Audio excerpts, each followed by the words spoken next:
সামাজিক মাধ্যমে কন্টেন্ট বানিয়ে বরাবরই আলোচনায় ছিলেন প্রিন্স মামুন ও লায়লা। দুষ্টু পানি পানে যেতে বাধা দেওয়ায় লায়লাকে মারধরের অভিযোগ ওঠে প্রিন্স মামুনের বিরুদ্ধে। 2022 সালের 7 জানুয়ারি প্রিন্স মামুন তার মাকে সঙ্গে নিয়ে লায়লার বাসায় গিয়ে বসবাস করতে থাকেন। বিয়ে না হলেও ওই দিন থেকে মামুন ও লায়লা থাকেন একই ঘরে। লায়লা বিয়ের বিষয়ে বললে মামুন ক্ষিপ্ত হয়ে বিভিন্ন অশ্লীল ভাষায় গালিগালাজ করে বাসা থেকে চলে যেতেন। মামুন বলেন, লায়লা ড্রিঙ্ক করতো, বিভিন্ন লোক বাসায় আনতো, সেসব ভিডিও আমার কাছে আছে।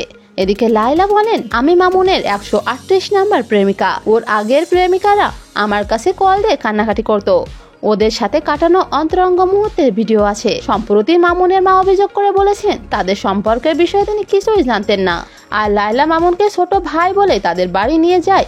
এ বিষয়ে লায়লা বলেন, প্রথম যেদিন মামুনের সঙ্গে কথা বলে সেদিনই ভিডিও কলে তার মায়ের সঙ্গে আমার পরিচয় করিয়ে দেয়। উনি শুরু থেকেই আমাদের সম্পর্কের বিষয়ে জানতেন এবং ওনার সম্পত্তি ছিল।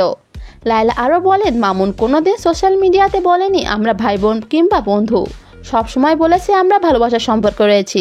মামুনকে স্বেচ্ছায় নিজের ঘরে থাকতে দিয়েছিলেন লায়লা, তবু কেন শ্লীলতাহানির মামলা? এ বিষয়ে লায়লা বলেন, আমি তো শুরু থেকেই বলছি আমরা একটি ভালোবাসার সম্পর্কের মধ্যে দিয়ে যাচ্ছিলাম। সবাই আমাকে ওর বউ হিসেবে মেনে নিয়েছিল, কিন্তু বিয়ের কথা উঠলে দিনের পর দিন নানা অজুহাতে থামিয়ে দেওয়া হয়েছে। ওর মা কিংবা আত্মীয়স্বজন এসে আমার বাড়িতে থেকেছে, কিন্তু ওনাদের তো সামাজিক দায়বদ্ধতার জায়গা থেকে উচিত ছিল আমাদের বিয়ে দিয়ে দেওয়ার, কিন্তু তারা করেনি। সর্বশেষ চলতি বছরের 14 মাস মামুন আবার আমার সাথে শারীরিক সম্পর্ক করে।